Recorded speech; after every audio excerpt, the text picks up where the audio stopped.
Today is July 2nd. We banter with Boone. We talk about how amazing Aaron Judge has been and other stuff as well. Let's talk Yanks. Talking Yanks with old John Boy, Jake. Recaps galore, weekly awards, stat lines, steam and hot takes. Get your Yankees news from these two fine dudes. It's time for Talkin' Yanks. Talking Yanks with old John Boy and Jake. Talking Yanks with old John Boy and Jake. Hello and welcome to Talkin' Yanks. Thank you very much for joining us today. My name is Jimmy. His name is Jake. BBD in the corner. It's brought to you by SeatGeek and also our John Boy Media Daily Fantasy Sports League continues to roll on. Jake has been dominating. Early. There's good weeks and bad weeks for you. I thought our guys won last week. That was 2 weeks ago. 2 weeks ago, we as a whole, we had an awesome week. Okay, you can make your lineup and compete against JM Creators each Tuesday night of the baseball season for a shot to win cash prizes, and you can win some additional prizes from John Boy Media. The top finisher each month earns $100 in SeatGeek credit from John Boy Media, and the top leaderboard finisher at the end of the regular season will win 2 World Series tickets. Wow. Pretty nice. Yanks versus Rocks. How you doing? James, Davis, everyone tuning in. Doing okay. I think it's funny. You know, we had the incident in Toronto. Technically, since that happened, we are 2-1. And yeah, it'll be an interesting homestand. I think if the Yankees go down big early again, which, I don't know, they've been either getting blown out or blowing the other team out in the last 9 games or so. So, yeah, I think Yankee fans are okay for another 5 hours, and then we'll see where we're at. Like, the Reds are trying to scrap for any hope in their season. They have some base stealers, which we're nervous about. They have the base stealer that we're nervous about. So I think Yankee fans are okay for now, and if they get off on the right foot this homestand, it'll be like, okay, let's cook a little bit. Reds, Red Sox, like there's some symmetry there. Yes. Yeah, take care of a homestand, like put up a 4-2 and everyone's fine again. If things look like they've been, whether the struggling starting pitching or no lineup depth, but it feels like it's about to go. Like we saw good swings at the end of the series. Yeah, I'm hoping that wasn't just Toronto. You know, they have not been playing great ball. They played good ball for 2 games. You know what I mean? But I'm hoping it gets going. Like Verdugo's shot over the wall. Hope it matters. Like you said, make it matter. And I do hope that they make it matter. That's my wish. Okay. That it does matter. I have a question for you. Sure. I'll give you, I kind of think there's an obvious answer here. Volpe, Verdugo, Gleyber, DJ, 2 of the 4 to continue this homestand getting hot. I think this is obvious, but who would you choose? Well, Gleyber's the one who's actually hot, so I think that's the first pick because he's actually hot. Okay, well, DJ had some hits. Verdugo had some hard hits. I guess out of those 4, who would you choose to, at the end of this homestand, you're like, that's... If I got to pick? Yeah. Like, if I was Magic and this would be the best for the team? Yeah. Best for the team's probably DJ. Oh, okay. Ooh. I thought it was... I like that now. Yeah. Verdugo, That's Volpe. if I'm a wizard. I think Verdugo, Volpe, for me, it was like, oh, those 2 guys would be most dynamic. Yeah, it depends. It depends how you phrase that question. It goes a lot of different ways. It does, because also... Because if DJ looked like good DJ, that's... First base or third base just got, like, covered. Yeah, or Gleyber. Just one of those 2, I think, actually has to be in it, Gleyber or DJ, because... We need you can't have that much help needed in the infield. Like Volpe's Volpe either way at this point. Yeah. Verdugo kind of. I'd like Verdugo to go back to what he was doing. Yes. Okay. Well, we talked to Boone. We tried to get him to argue with us, but he agreed with us. He was in a chipper mood. We should have asked about his off day. Seemed like he did something fun. Keep catching him after off days. Maybe they had like They have a ton of Monday off days just all year. I could see the Boones doing like a fake 4th of July party yesterday, and he just had a blast. He was in good spirits, yeah. He was. All right, well, we're going to send you on your way just like Booking.com will do. With hotels, bed and breakfast, vacation rentals, resorts, and so much more, Booking.com, you might just find your perfect stay, even in your baseball rival's city. We're headed to Boston at the end of July, and we're very excited for that. Hopefully, we'll get to sit on the Green Monster again. When they were playing Fenway, did I tell you guys a story? Every time they were playing Fenway, James was watching the game with me. For those that don't know, he's 2. And every time they said Green Monster, he plays this game, and he goes, Monster, and hides. And it was cute, but it was also like, it's a wall. Monster. It's just that wall, kid. Grow up. The right stay can make you a fan of any U.S. city, even your rivals. Book today on Booking.com, an official accommodations partner of Major League Baseball, on the site or in the Booking.com app. Welcome back to another edition of Bantering with Boone, which is brought to you by Beatbox. Booney, we did our recap episode Sunday, 2 days ago. You haven't even played a game since then. And I opened it saying it was the most storylines I think we've ever had after a 4-game set. Did it feel that eventful to you? Yeah, I actually had a text message from a friend after we won the last game, like just basically saying, well, that was a weird split, which, yeah, it was. Kind of finding our way right now a little bit. Good news, 2 out of 3. Thought Gerrit looked outstanding, obviously on Sunday, which was really another encouraging step for him. So, yeah, still things to work through and address and get better at, but all part of it. Let's do Gerrit quick. What's the next step for him? Because I this is my untrained eye. I thought, like, in a couple of like that Vladdy at bat where he clips him on the hand, I thought he was gross before that. He dotted like 3 pitches. He didn't get the call on one, and then he loses the fastball up inside. Like, obviously everyone gets caught up in pitch count, but what do you want to see from him next? Is it just more consistency? Is it just more?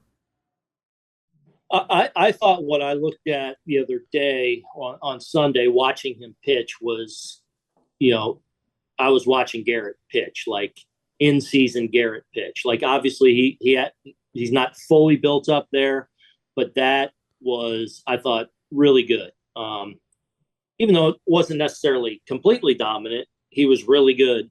He was, I feel like he managed the game well. He knew how to throttle up, throttle back, like just had a feel for everything. And I thought he had a really good presence on the mound. Like, I thought his confidence, his energy, while also not getting sped up, was excellent. I thought he finished really well. The last 2 innings, I wasn't probably going to go more than 85 with him. And, after 3, it doesn't look like he's getting certainly through 5. Really efficient in the 4th inning, really good in the 5th inning. I thought held his stuff throughout the game. It didn't fluctuate. I feel like his wind and his stamina was good. And just all in all, I thought he threw the ball well. So another good step for him. And then, so he'll go, Saturday now, Friday, Saturday, probably getting close to a full clip but encouraged with where he is. And we'll see how, hopefully just the recovery goes well again from now till his next one. Do you get a kick out of watching him work with Wells or any catcher's first time working with Gerrit as we do? Yeah, I guess a little bit. Although honestly, I wasn't really concerned with it at all. There have been times like, when Trevi went down, like, okay, I was very, all right, how's it going to be with Benny Rortvedt last year or whoever might have been in the mix there, or back with Higgy. How do I, Wells and Trevi have done such a good job, and Gerrit as well, and our pitchers have done such a good job of kind of building that close-knit culture of they're all kind of on the same page and always talking, game planning, going back to spring training. So I felt like when the time came to, put Wells with him, I felt confident with it. And I think Gerrit felt pretty confident with it too. But I thought, first time going together, now that you mentioned it, I thought that went seamless as well. There was a scare when Josh, still not sure how to pronounce his last name, was warming up in the bullpen in the second inning. The Magic Man. He just getting throws in. The beat reporters, got everyone scared. What the second inning? It was just because if he had lost the hitter there in the second, that might have been his long inning where he threw like 30 some pitches. So if we got to a situation where, he's getting close to 40 pitches, you got to have somebody ready. Okay. To get him out of there. All right. So it might have been that. Yeah. Interesting. Yeah. People were saying, well, he just hadn't pitched in like 8 days, so he was just getting loose. And just arrived. Yeah. But it was because then he comes into the game later, I believe. Yeah. I'm not sure of I'm trying to think of now going back. I don't think he really got up, did he? I don't know. It was feel some like tweets. We were like, another hitter gets on, we got to get somebody moving. Was kind of Okay. It was that portion of the inning. Okay. Well, let's pivot into some of the juicier stuff. Obviously, Game 2, we had the Stroman getting upset and vibrant in the dugout. In the post game, you said you didn't really hear it because you were on the mound for the pitching change. So how does the fact that something happened or there was an incident come to your attention? Do you walk back in and Brad nudges you and he's like, Stroman's upset?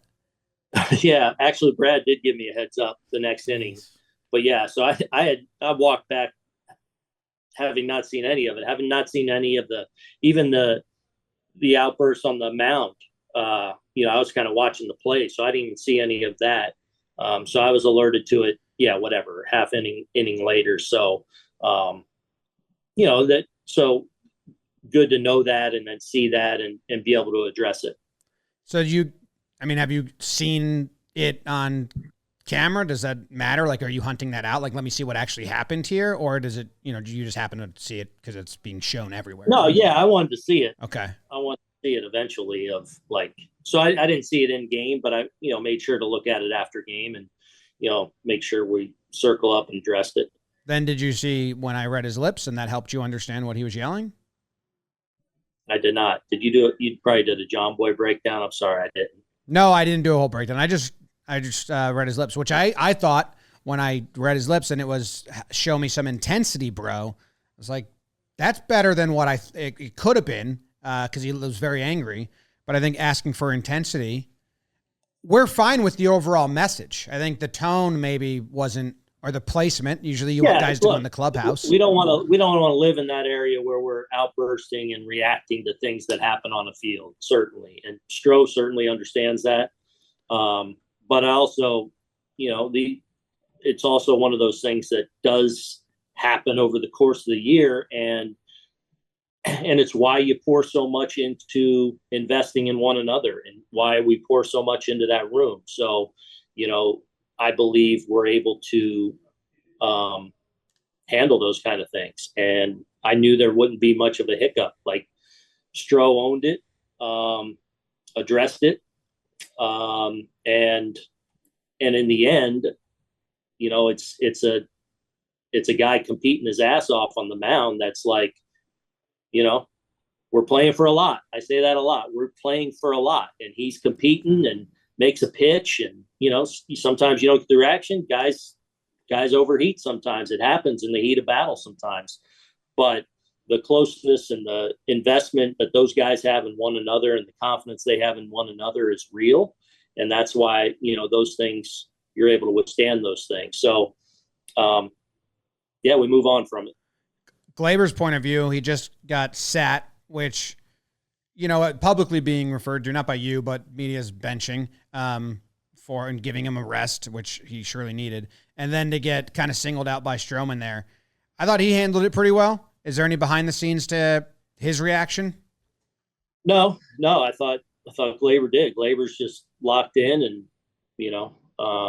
and again, I don't know if it's so much like, Stroman-Gleyber, like it's just in the moment you make a pitch, it spills over every now and then in 162. So, but yeah, I thought, Gleyber played obviously really well all weekend in Toronto, which was really good to see. El Duque and Posada got into fisticuffs before a start once, then went out and caught with each other. And that team, Game 7 of the World Series. So is this something that people in the clubhouse are like, hey, this just was in the dugout and on TV, but this is pretty normal when you have 26 competitors sharing a space over 180 days? Exactly. I mean, there's going to be things that, are a little messy sometimes or not perfect, but in reality are really, really good things and necessary. And, it allows guys to have authentic relationships. And again, I think when you're strong in there, you're able to withstand these inevitable things that come up that are a little messy or a little uncomfortable. And I think the room handled it that way. Aaron Boone, the player, ever get into any, locker room scraps, anything like that? Yeah, if you reflect on your outburst, were you more on the side getting it or giving it? I remember in the minor leagues one time getting into it with a guy on the bus. We were in Double-A, and we got after it and somebody that I really liked and respected, and but we got after it. I was challenging him on something, and he answered back, and we got into it a little bit. But no, I didn't have too many heated run-ins with guys. Saving it all for the umpires as manager, Boone. There we go. Hey, how about, Judge with the best 50 games anyone's ever seen. Juan Soto continues to be Soto. Hey, this has been a convo a lot, but let's talk about it. Leadoff Volpe. The numbers in the leadoff spot they haven't been good. And and that spot is so vital to the team and one of the most important in baseball. Like, it's the leadoff spot in front of two historic hitters. Now the rest of the lineup was in a bit of a funk for a little bit, and we're seeing some signs. Will you mess with that at all? Will you change the top of the lineup? We'll see. I mean, we'll see. It's also anytime you're in the throw of the season and you have a series where you don't get on a lot or whatever, it deflates you, and then all of a sudden you string together 4 or 5 good games, and it's like, oh, there we go. It kind of corrects itself. But it's something that I'm, paying attention to, and am open to certain things. The way I've been talking about it is I don't think there's an option right now, like a clear-cut option to switch. So it's always hard to bring up something without a solution. So it's not really, I'm not really begging or asking for that. But Volpe has so many skill sets. Getting on base, spitting on pitches was something that he did really well. And then being mobile on the base paths and causing disruption. And the leadoff spot now is kind of limiting him in that range where if he is down further, I think you see a lot more of that. Like, his amount of pitches he sees in the zone now is spiked from below. So, yes. And that's, obviously a direct result of probably in front of the big boys. It's stuff we're paying attention to. What about this idea? Give DJ a homestand and he just gets fastballs in the zone, pitches in the zone. And, that's his speed up to getting hittable pitches. Speed it up. Speed it up. That's his walk-up song. Speed it up. Yeah, we will see. I'm considering all things. Okay, so it's not a crazy... even tonight, maybe. Not tonight. Okay. Well, a couple weeks from now, if Gleyber's, he had his timeout and then now goes crazy, he's the guy that hits pitches in the zone pretty well. So that would be... But you're saying we haven't had that option. If there was 3 weeks where Gleyber was now going crazy, you'd be like, okay...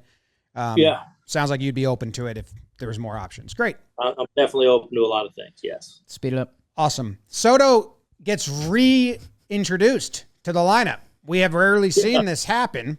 It was very exciting. Usually lineup updates come with heartache. This came with joy. You and your post-game presser said you were a fan of it as well. It was a nice moment. Was. Yeah, it was actually, I found myself with this adrenaline rush. Like, I mean, it was literally, I think 19, 20 minutes before the game. I'm sitting, getting ready to go out to the dugout, before the anthems. And Juan shows up at my door. It's like, can I still get in there? And I'm like, huh?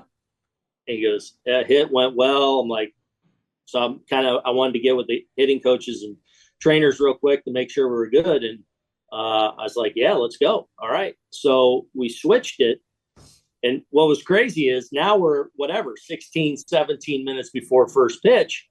And like now the way you put in the lineup in a computer and it goes through MLB's, whatever, and it spits it out. So Ausmus's computer freezes, just completely locked up. And I told Brad, it's like the only time I've seen him a little rattled or like flustered. It's like, it's frozen. So he had to sign in with somebody else's computer, do all his information. Anyway, long story, we get it. Probably printed out 15 minutes before game time. I actually called right away. I crawled over to Schneider because just as a courtesy, like, hey man, Soto's going to be in there. I'm sorry for the late, so I had to go tell JD Davis, who was literally gone through his pregame and did his runs on the line and everything. Hey, Soto's going to play. I tell Judge, you're DHing now. So it was a crazy 10 minutes. How's that phone call with Schneider go? Is he, because that could go either way. You could crack a joke. I texted him because we had texted him early I texted him early, like, hey, we're going to be a little late with our lineup. Usually we'll send it over. LOL. Yeah. Even the night before or the morning right away.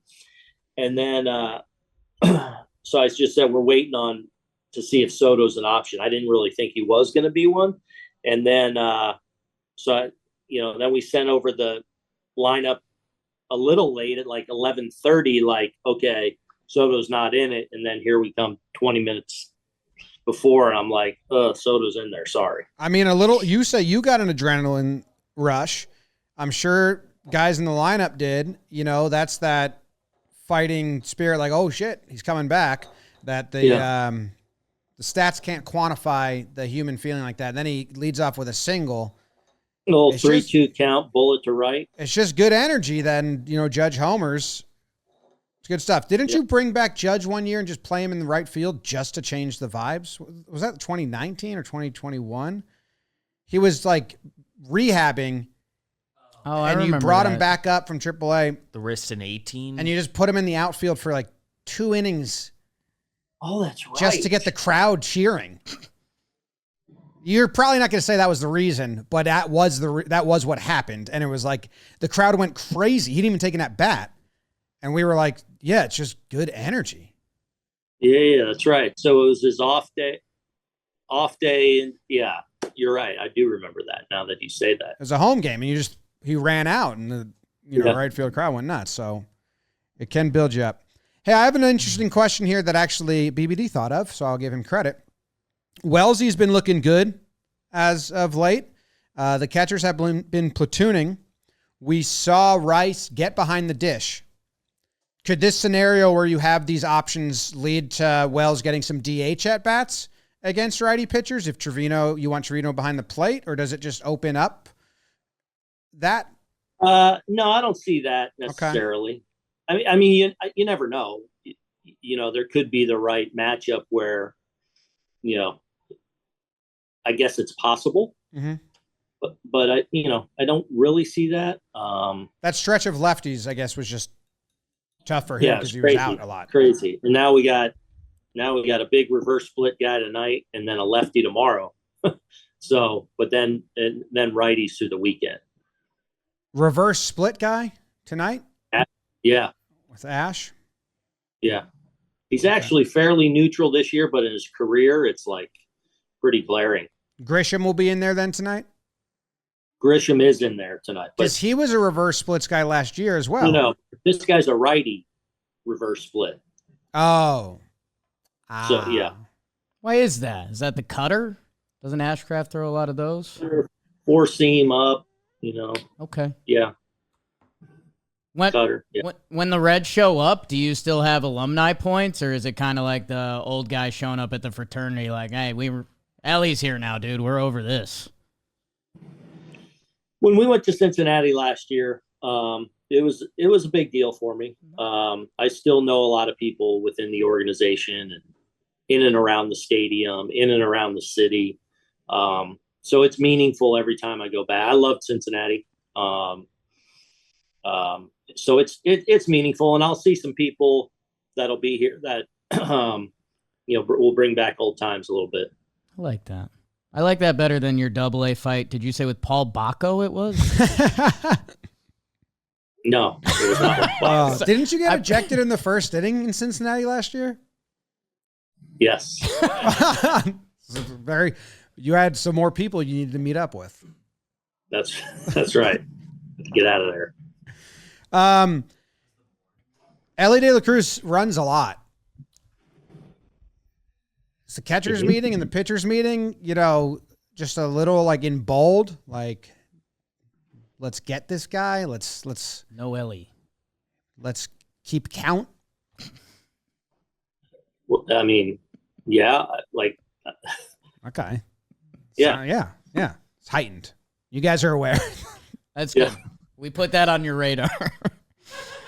Have you seen his stealing? Brian Roberts, I always say that. Dave Roberts had a quote that was a little bit backhanded compliment about Elly De La Cruz that said, once someone teaches him base running, he's going to be even more of a threat.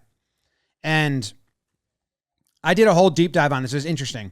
He doesn't take any creep steps or pivot steps. It's just like a track start. But because the couple times he did take those steps, he got picked off. So if you see him run, it's really funny because he just throws his hands up and sprints. It is interesting to watch. It's not harming him in any way. He's very fast. No, he is definitely a dynamic athlete. That's for sure. Hey, I guess injury stuff. Effross has been like really rehabbing. Do we any timeline stuff there? He is. Let's see. I think he throws again tomorrow. Okay. In AAA, which would be about his fourth outing. I think his second or third Scranton outing. So he's still got a handful more to go. Okay. Just because it has been, obviously a long time. So it's got to be a pretty good spring training like build up. So, but he's definitely moving in a good direction. Okay. Looking at the bullpen for tonight, is this like an automatic? I know you're not going to give this away. Damn it. I always stumble into this. Canely, Weaver, Clay, again, have not pitched in a lot of time. I know you usually like to give Clay some bullets regardless of outcome, but there's been so many blowouts. And then I'm trying to figure out how you guys look at this bullpen right now. Clay pitched Saturday. Yeah. So it'd be 2 days off in between. It's and we've pitched Friday. Canely and Weaver it'd be 3 days. It's been 3 days. Yeah. Okay.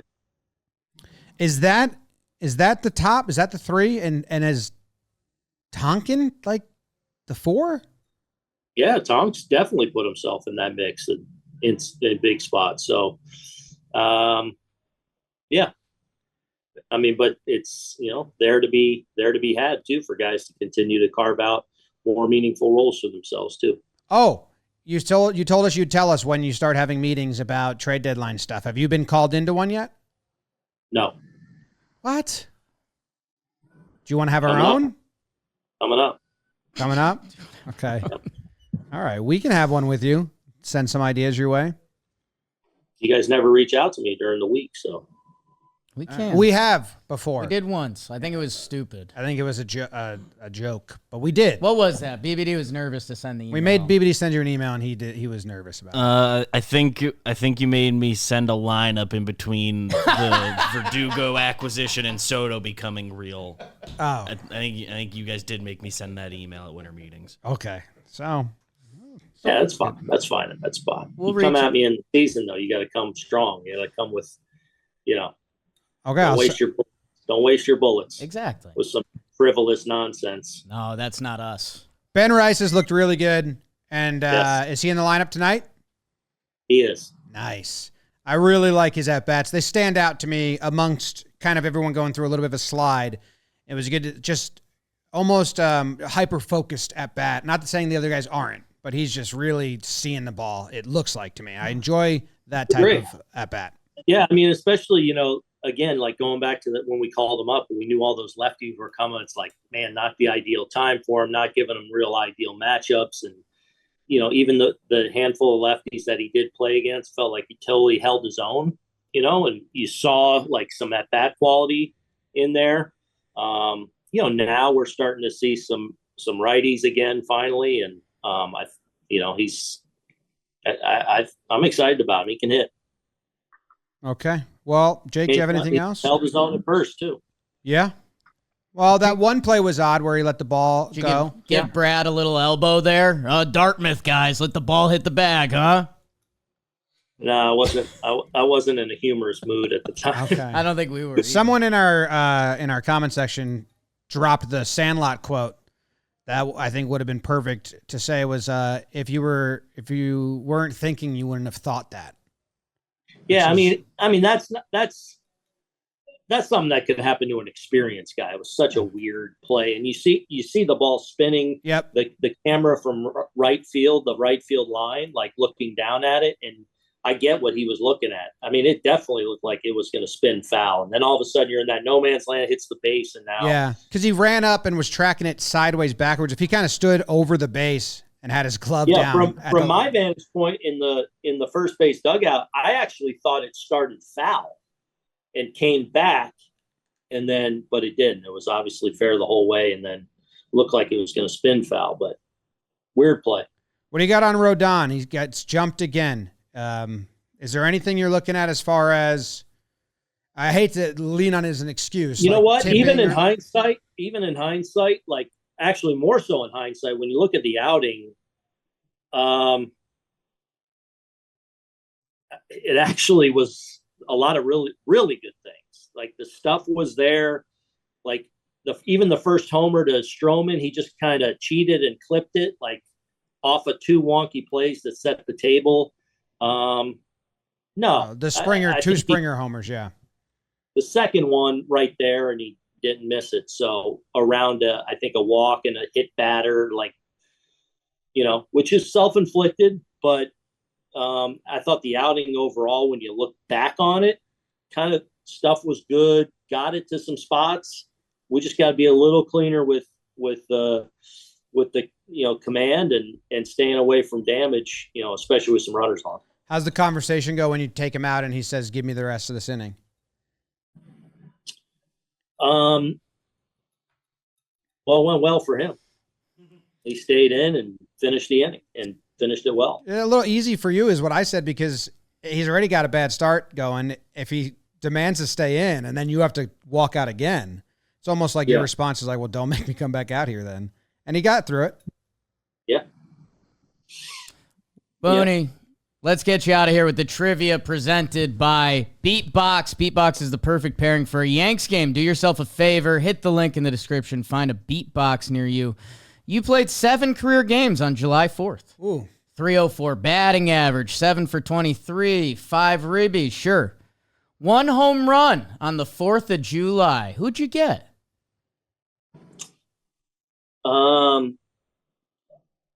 Mike Maroth. Ooh, great name. Not the correct answer. Astros in 99 is your only hint. Oh. Mike Maroth, though, that did something to me. Synergy Field. I turned on my son's when he was born. Must have been the day after. Whoops. Hot streak. I must have missed the 4th of July and then homered the next game. I'm sorry. That's what it was. All right. So 99 Astros. Pokey Reese led off. And that's the last hint I'll give. I have him as a sinker baller with a big curve in my head, but I could have an old scouting report. Starter? Ed Talbensee was the behind the dish. Starter. Ed Talbot. These hints are just like throwing me off. the Yeah, scent. he's What- not what- helping that- right now. He's throwing debris at you. Yeah. Was it off the starter? It was off the starter. I think 5th inning. Was it in Houston or home? Synergy Field. Okay. You knocked him out of the game, Whoo. and it was an 0-1 pitch. I don't think I homered off of Sean Bergman. First 3 letters, if you spell Sean S-H-A, are correct. That's a Shane good hit. Reynolds? Shane Reynolds. Shane Reynolds. And you didn't knock him out of the game. That was a lie. Hal Morris pinch hit for the next guy. Shane Who? Reynolds. 0-1 No, I got- pitch. Did I have the scouting report? Was he a heavy sinker guy? Am I thinking of someone else? Yeah, not really. Okay. Everyone that Good talk. pitched for the Reds in this game, name started with S. Would that hint have helped you? Steve Avery, Stan Belinda. Scott Williamson, Scott Sullivan. Yep. That's the other 2. Nailed it. Yeah. Well, happy 4th. Go Yanks. Enjoy the Reds, and we'll see you next week. I'm in the building tonight. Tell the boys to win for me. Okay. Boone in the afternoon was brought to you by Under 5'10". If you are tall, get out of my face. If you are small, come enjoy the best clothes you will ever wear with Under 5'10". It's only good because it fits and it's comfortable and you'll like it. Whether it's the chinos, joggers, button-down shirts, hoodies, tees, all at a great price. The biggest thing is this is made for you. If you are under 5'10", you are the target demo. It will fit. It's become a staple of my wardrobe. So if you are under 5'10", this is the solution, and a special promotion for our viewers. They provide a $10 off coupon for you to give them a try. Hit the link in the description to see our favorites, and the offer will pop right up for you. There's a link in the description. Under 5'10", always hits with me, like Aaron Boone. That was a good combo with Boone. I know that the Yankees have been losing, so I've been seeing a lot of people's comments. Last year, you guys asked tough questions. Start asking tough questions again. For majority of the season, they were really good, and I didn't have any tough questions. He's found a way to disarm us in a way, and I will say because we prepped the Volpe leadoff spot Right. in a way thinking he would be defensive, and I had all these numbers. Beebs had some numbers out there in case he was like, no, not a thought. And we were like, well, Right. and right away he's like, yeah, he was like, yeah, I'm thinking about it. Very couldn't immediate, even- very lit up. Oh, we'll see. Yeah, We're considering everything. you're on to us. So they're definitely considering trying new things at leadoff. I think from now to the break, I'd see when it happens, but I thought that was going to be a conversation where we'd have to well, he's swinging at this, well, because Volpe's expanding the zone more, even though he's getting more pitches in the zone. It's like a bad mixture of at-bats right now for him. So I thought that was the most interesting part to me of that combo. Volpe hasn't been good in the leadoff spot. I mean, it's the facts of it. 249, 280. And yeah, if you speak Boone, you heard that answer. It's an answer that if it was posted in a newspaper article, you'd say, oh, that's not much. But if you know Boone, part of his job is going to war for these guys that we've asked him before about Volpe, and he goes, nah, we're giving him time. He's Volpe. The numbers are still great. Blah, blah, blah. Not his answer. So, yeah, I wouldn't be surprised if we see some experimentation or just play the hot hand. If Volpe goes nuts tonight, it'll end the questions. Which I don't know. With how important that spot is to the lineup, whoever's got it, which if Gleyber has another nice night, if we saw good swings from Doogie, we saw good swings from DJ, so it'd be great to have options because that was the other overlying thing for the past 2 weeks. No one challenged. Yeah. There's no one was challenge. saying, hey, how about me? How about me? So, That's exciting. Brad Osmith's fumbling around with his computer. Oh, no. How do you work I'm a this? baseball man. Sorry, It's kind Brad. of funny. And the Osmus family. They Sorry. might tune in. For sure. A couple motherfuckers and they're out. Awards. It's endearing, though. It is endearing. He's the fall guy. That's his job. What else do we like? He not scoffed at, but in Boone speak, Wells being DH. Seemed Yeah, like he that's- did. Not being considered. I thought that Macau. might be considered more with Rice available. Yeah. And he told us at the start of the year that Wells would face lefties Right. and he wouldn't get subbed out of the game. But yeah, it seemed like that didn't cross his mind or wasn't something he thought about. And then he did the classic, well, anything can happen. But so that was a no. Yeah, I was a little surprised on that one. And me and Beebs were talking before this because it was a topic in Wells's PPP. We were doing other positions where will Wells play, mostly DH. I know there's a smattering of first in the minors. But, it's funny. We're chopping up Austin Wells and Trent Grisham's numbers. That's how you know it's July, baby. But yeah, he did poo-poo that. So if you're wondering how to learn Boone speak, go look at his response to Volpe leadoff, and then go look at his response to Wells potentially DHing. Man, they we all put would have Volpe the expected the leadoff opposite. early, man. I mean, A weekend, I think, right? you really look at it, it's like, we said it at the time too. That was early. Yeah. Yeah. And he was dominating at the bottom of the lineup. Yes. And the big difference is the guys behind him. So he's not going to be able to work the count, and he's not going to get fastballs in the zone because guys aren't falling behind that much. Like when he's down there, you're throwing more pitches out of the zone. If he spits on it, okay, the pitcher's he's recognizing that and he's not chasing it. I'll throw a fastball in the zone because I'm behind. I could look at the numbers, but I think instead it's just everything's in the zone. I think we might be going too far with it. I think there's stuff in baseball that matters, and that's currently a pressure-packed spot. That's the leadoff spot. The Yanks have been scuffling. You're in front of Soto and Judge. If you get on, basically the Yankees score a run. Let's get the analytics on that, whether that's our people or Katie Sharp. But I mean, if you get on before Soto and Judge, you're scoring. Sans a double play ball. So I don't know. We've seen this now. He's still 23. This is all still new. And we saw it last year too, that he was just trying to do too much when he got slid up the lineup. And this has been a thing in baseball forever, from the start of the game. So, and I don't know. I will be happy when they move him out, and I think there will be a day when I say let's move him back in, and I think the Yankees can be okay with that because we have two pillars in the lineup that no other teams have. Yeah, I agree. Trying to find if I can find some data of off-speed or secondary pitches, so change-ups and breaking balls in the zone from the different spots. Does that make sense?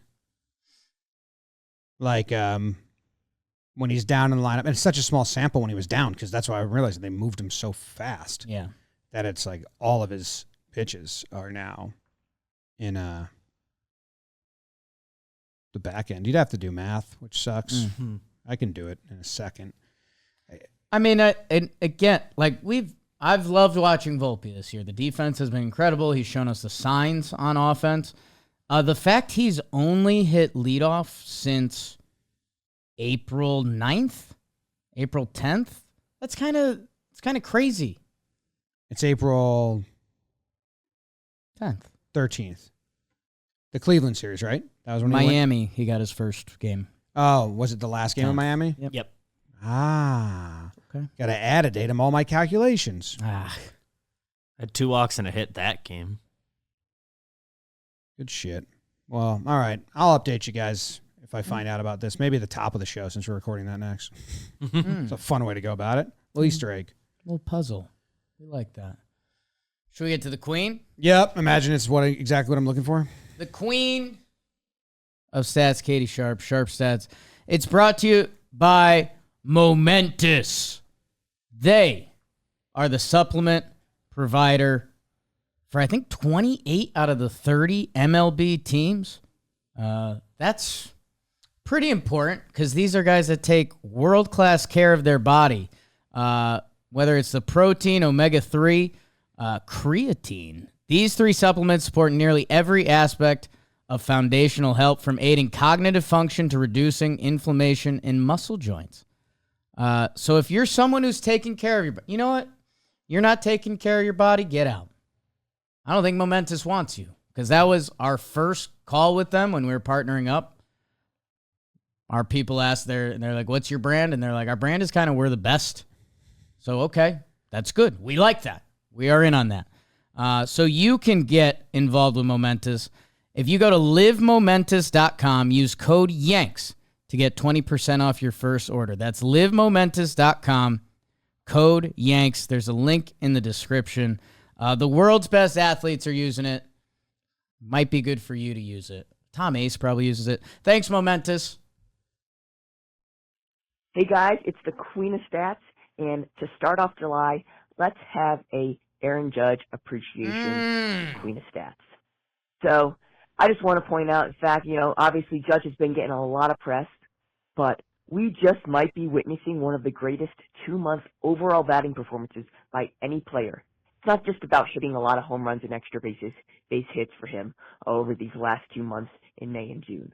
But before we do that, let's first just appreciate what he did in June, when the Yankees had arguably their worst month of the season, but he might have had his best, when he hit .409 batting average, a .514 on-base percentage, and an .864 slugging percentage. Now, these are the players that have ever had a .405, .510, .860 slash line, while also driving in at least 35 runs in any calendar month. That would be Aaron Judge in June, Babe Ruth, who did it in 3 different months, Lou Gehrig, who did it once, and Jimmy Fox, who did it once. All right, now let's get back to our 2-month evaluation. So we'll add in May, and for overall hitting performance, I'm going to look at OPS, and I'm going to adjust it to the league. So in May, Judge had a .293 adjusted OPS, which means that his OPS was 193% better than the league average that month. That was May. In June, he almost matched that. He had a .277 OPS plus in June. Now, if we look at that back-to-back months within a season with a .275 adjusted OPS plus or higher and at least 100 plate appearances in each month, there's 2 other players that have ever done that besides Judge in back-to-back months. Ted Williams, who did it in August and September 1941, Babe Ruth, who did it both in July and August in 1923, and Babe Ruth, who did it in June and July in 1920. Pretty incredible company to be having over these last 2 months. Now, even with a terrible April, he is still on pace for a historic season in terms of his counting stats as an overall hitter. So I'm going to look at power, patience, producing runs, and overall hitting through 86 team games. Homers, walks, RBIs, and total bases. Those are my numbers. Judge has 31 homers, 61 walks, 82 RBIs, 213 total bases. And only one other player has put up each of those stats or better in the team's first 86 games of the season. Yup, you guessed it. That would be Babe Ruth. He did it in 1921 and 1930. So we've already witnessed one historic season for Judge when he hit 62 homers in 2022, but we just might be witnessing another, perhaps more impressive season historically from him. Damn. I mean, all the Judge stats are blowing my mind. I love Twitter, like you said. I love what Katie gave us here because it's just good context. And I think Flash or Rucco said it or maybe I was watching MLB Network. Someone was like, yeah, well, look at who you're comparing Judge to. It's not contemporaries. It's all-time dead people. Yeah. Like, that's the only comps he has right now who were offense at its lowest. Yeah. Maybe not lowest, but it's very low. It's a low season for averages. And this is what his comp is. It's insane. Currently, OPS plus, which Katie mentioned, and that's a better way to measure it against the league and, the stadium you're playing in and all that. Jose Trevino this year. 245, 300, a 706 OPS. That's a 98 OPS plus. Volpe, who we just talked about a lot. 261, 315, a 705 OPS. That's a 99 OPS plus. So those guys are your average MLB hitters so far this year. And what Judge has done over the season is insane, and we've talked about it, the sitting at 114. I think one of the things that turned my head last night, shout out to Nick Tyrell, who does some of the Yankees in-house videos and stuff like that. His 1 per 162 pace over this hot stretch is 81 homers and 206 RBI. 81. Oh, dude, the Bryce Harper stat blew me away. Yeah. Bryce Harper's MVP year in 2021. The counting stats, Judge already is there halfway through. But let's hit 82. No, he'll take it. Can't keep up forever at this pace. But it should be a fun ride. Well, you'd say he couldn't. If he did this pace for 2 weeks, we'd say you couldn't do this for 2 months. Yeah. So, I don't know, man. Doesn't it feel, I don't want to say normal, but like, has Judge ever, we just saw George Springer, and it was clearly like, hitter that was in a funk is just crazy hot right Yeah. now. George Springer's putting a barrel on the ball. That's it. You caught him while he's hot. Judge, in a way, it doesn't feel like that. It did. It just feels like every at-bat is great. It did that one stretch after Milwaukee and then coming back from Milwaukee, going to Baltimore, going some other places. Wasn't that like when it started? It was It was when it started. Montefiore doing more. But that stretch felt like, either we're numb to it. Right. I think we're numb to it. Or it's not as compact as it was before. I'm not sure. But what I'm interested in is there was someone said on the broadcast, maybe it was Ruka. Ruka said he asked Judge, what's one single thing that you can point to that you've done differently? And Judge said it's the RBI opportunities in the first inning. And I get what he's saying because he's trying to drive in runs in multiple ways. So, his doubles are way up. He's about to break his career doubles. He hits 5 more doubles. I think it's the most career doubles he's ever had. His RBIs are crazy. He's at 80 already. 82. So, but I mean, he said it helps him for future RBI opportunities, having them in the first inning. I don't fully understand it. I get it, but I would really love to hear him like expound on that and how it changes the next at-bats. The other thing, Jake, that I think you're going to like is we talked about how in his 62 season, the season before, sliders and breaking balls were a pain point for him. Yeah. In 2021, he had a 455 slugging or whatever. It wasn't the same. Is that 2021? I forget what year it was. But he said he gave himself more space and he switched so he can hit sliders. Last year, off speed was the big thing. Like changeups would still get him. His slugging right now against off-speed pitches is 839. It's the pitch he's dominating the best. So they said this about Judge when he came up in 2017, is like he's always makes the changes necessary from year to year. And to see him continue to do that when he's having historic seasons is nuts. He's crushing changeups. And that was the one thing we talked about last year was those are the pitchers that can get him. If you have a righty with a splitter, hit a homer off Gossman first time he ever hit a splitter homer earlier in the year, gets him on a fastball again, crushes Gossman. Feel bad for the Goss man. Nothing for him. But he's hitting the shit out of changeups right now. Aaron Judge, his first time seeing his starting pitcher in a game this year, 66 at-bats, 424, a 530 on base, a 1-dot slugging, a 1.56 OPS. Insane. So, yeah, and isn't this the whole thing? Isn't this the whole Judge always wanted to bat third? Yeah, I think it's a big difference also having Soto ahead of him. But, yeah, he wanted to bat third so we can see more pitches. There was some times during even like good Stanton times where it was like Stanton has said he loves batting second. Judge is saying he loves batting third, and they do it for like a series sometimes. Stanton, too, never fully made sense. At his best, in his best version, where he was at a point where he could on any other team do whatever he wanted. Yeah. But yeah. Looking up, because as Katie was talking. I was like, I haven't dove into like Judge's page that much, and that just hit me like crazy. Like, oh, he figured out how to hit changeups, and maybe the April was him doing that, or it was just getting back into shape, or whatever. But that's insane. 1.3 the last 2 months. It's nuts. You don't see that. No. You just literally do not see that. I was listening to MLB Network, and it's like Kenny and Dog debating or something. They were like MVP, and they were like, it's not even close. They're like, stop at this point. Yeah. No, I mean, Gunner's doing historic stuff for a shortstop, so there's... Sorry, they were saying even if it was both leagues. Right. So him and Ohtani and shit. And they were, yeah. Yeah, I mean, I think Gunner has a higher WAR, and it'll be interesting if the Orioles beat the Yankees in the regular season because he's going to break all sorts of shortstop records. But, yeah, if they ended the ballots now, it's Aaron Judge. Because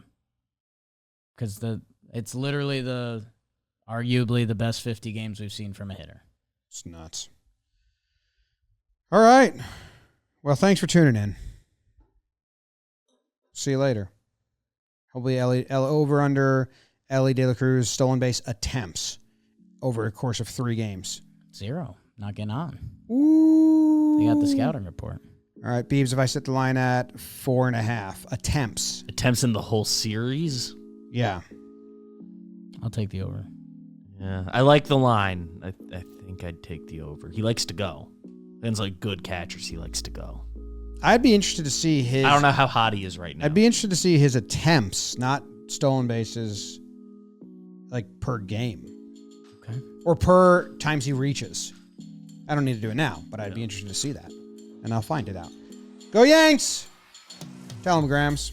Go Yankees.